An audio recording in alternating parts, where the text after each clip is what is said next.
Hello friends, अगला topic है neural tissue. Neural tissue exert the greatest control over the body's responsible to changing condition. जो हमारी body में neural tissue होते हैं वो जब भी कोई कंडीशन चेंज होगी उसके अगेंस्ट रेस्पॉन्स करने का काम इन्हीं न्यूरल टिश्यू का होगा। जैसे क्या हुआ, कोई ये गर्म चीज़ है, मतलब मान लीजिए टी है, गर्म चाय है, हमारी बॉडी ने क्या किया, इस पर टच किया। जैसे ही टच करेंगे तो हमारी बॉडी को एकदम पता लग जाएगा कि ये जो चाय है ये गर्म है ना कि ठंडी। तो वो किसकी वजह से पता चल रहा है, वो न्यूरल टिश्यू की वजह से पता चल रहा है। हमारी बॉडी ने जैसे ही इसे टच किया, हमारी अंगुली ने, फिंगर ने, तो हमारी बॉडी में एक इम्पल्स जनरेट हुआ। वो इम्पल्स जनरेट करती है ये न्यूरल टिश्यू। उस इम्पल्स को ये न्यूरल टिश्यू क्या करेंगी, हमारी बॉडी में ट्रांसपोर्ट करने के बाद हमारे दिमाग के पास ले जाएंगी और हमारा जो ब्रेन है वो बताएगा कि ये चीज़ गर्म है। इसका जो डिटेल फंक्शन में हमने चैप्टर नंबर 21 में पढ़ा है, आप उसमें इसका पूरा का पूरा फंक्शन देख सकते हैं। Neurons the unit of neural system are excitable cells. तो जो न्यूरल सिस्टम की जो यूनिट होती हैं न्यूरॉन सेल्स, वो एक्साइटेबल सेल्स होती हैं, यानी वो चेंजिंग कंडीशन से एक्साइट हो जाती हैं, उनमें रेस्पॉन्स जनरेट हो जाता है। फिगर 7.8 में दिखाया गया है। The neurological cell which constitute the rest of the neural system protect and support neurons. और न्यूरॉन्स के अलावा नर्वस सिस्टम में या न्यूरल सिस्टम में न्यूरोलॉजिकल सेल्स पाई जाती हैं और ये क्या करती हैं, ये न्यूरॉन्स को प्रोटेक्ट और सपोर्ट करने का काम करती हैं। Neuroglia make up more than 1/2 the volume of neural tissue in our body. और हमारी बॉडी में जितने भी न्यूरल टिश्यू हैं उसकी वॉल्यूम का आधे से ज़्यादा न्यूरोग्लिया से मिलकर बना होता है, यानी न्यूरोग्लियल सेल से मिलकर बना होता है। आप ये इसका डायग्राम देख सकते हैं। Neural tissue, neuron with neuroglia, ये पूरा का पूरा न्यूरल टिश्यू है और ये इसमें न्यूरॉन दिखाया गया है। ये इसमें न्यूरॉन एक्सॉन्स हैं और ये न्यूरॉन की सेल बॉडी है और ये इसका न्यूक्लियस है।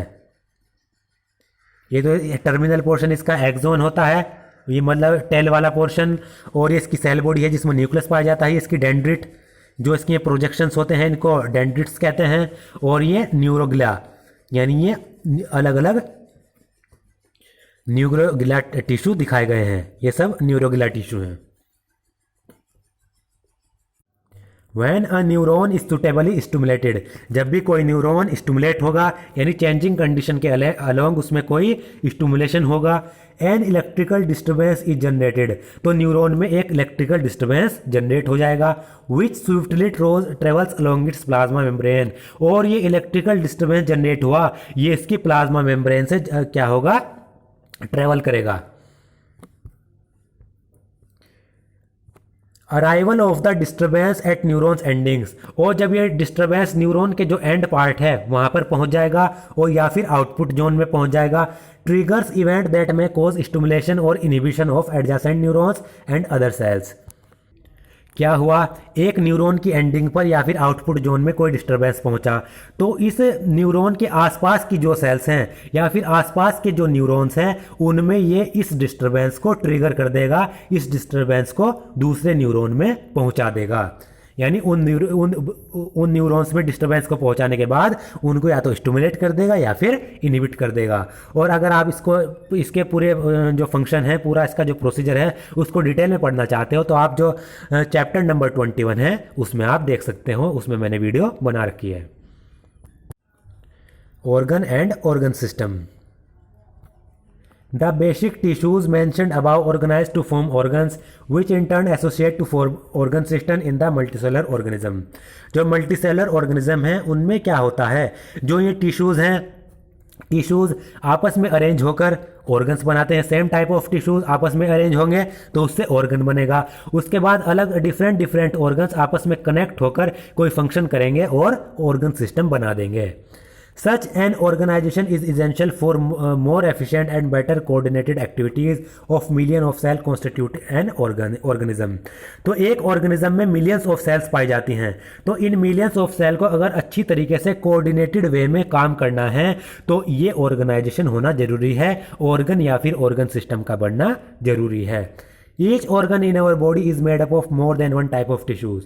हर एक ऑर्गन हमारी बॉडी में एक या एक से ज़्यादा टिश्यूज से मिलकर बना होता है। एग्जाम्पल के तौर पर our heart consist of all the 4 type of tissues. हमारा जो हार्ट है, ह्यूमन हार्ट, उसमें 4 प्रकार के टिश्यूज पाए जाते हैं, एपिथेलियल, कनेक्टिव, मस्कुलर और neural tissue. We also notice after some careful study that the complexity in organ and organ system displays certain discernible trend। हमने ये भी नोटिस किया केयरफुल स्टडी करने के बाद, साइंटिस्ट ये बता रहे हैं या फिर बायोलॉजिस्ट बता रहे हैं कि जो ऑर्गन या फिर ऑर्गन सिस्टम में जो एक कॉम्प्लेक्सिटी है, जटिलताएं हैं, ये भी अलग अलग डिफरेंट ट्रेंड शो करती हैं। वो ट्रेंड क्या क्या हैं? This discernible trend is called evolutionary trend. ये जो डिसर्नेबल ट्रेंड है इनको हम इवोल्यूशनरी ट्रेंड कहते हैं। यानी जो ह्यूमंस हैं या फिर अलग अलग ऑर्गेनिज्म हैं उनमें धीरे धीरे बदलाव हुआ, जिससे जो ये ऑर्गन सिस्टम है ये थोड़ा डिफरेंट फंक्शन करने लगे। You are being introduce to morphology and anatomy of 3 organism at different evolutionary levels to show their organisation and functioning. आपको 3 ऑर्गेनिज्म की मॉर्फोलॉजी और एनाटॉमी के बारे में पढ़ाया जाएगा, अर्थवर्म, फ्रॉग और कॉकरोच, जिससे आप इनके जो इवोल्यूशनरी लेवल है, यानी इनमें समय के साथ साथ इवोल्यूशन होकर समय के साथ साथ इनमें क्या बदलाव हुआ, जिससे वो आप अच्छी तरीके से समझ सके और उसकी ऑर्गेनाइजेशन और फंक्शनिंग को समझ सके कि इवोल्यूशन से वो क्या ऑर्गन सिस्टम या फिर ऑर्गन्स कैसे अफेक्ट हो रहे हैं। Morphology refers to study of forms और एक्सटर्नल विजिबल फीचर। मॉर्फोलॉजी कहते हैं एक्सटर्नल विजिबल फीचर की स्टडी को, जो हम आंखों से देखते हैं। In the case of plants और microbe the term morphology precise mainly only this. Plants और माइक्रोब्स के उसमें केस में जो मॉर्फोलॉजी टर्म है वो इसे ही कहते हैं कि जो एक्सटर्नल विजिबल फीचर्स है उनकी स्टडी करना मॉर्फोलॉजी कहलाता है। In case of animal this refers to the external appearance of the organs और पार्ट्स ऑफ द बॉडी। और एनिमल्स के केस में क्या होता है, जो मॉर्फोलॉजी कहते हैं जो ऑर्गन्स हैं या बॉडी के जो पार्ट हैं उनकी एक्सटर्नल अपीयरेंस क्या है। The word anatomy conventionally is used for the study of morphology of internal organs in the animal. और एनाटॉमी क्या कहते हैं कि जो एनिमल्स के इंटरनल ऑर्गन्स हैं उनके बारे में स्टडी करना एनाटॉमी कहलाता है। You will learn the morphology and anatomy of earthworm, cockroach and frog representing invertebrates and vertebrate. आप आगे आने वाले सेक्शंस में अर्थवर्म, कॉकरोच और फ्रॉग की मॉर्फोलॉजी और एनाटॉमी के बारे में स्टडी करेंगे।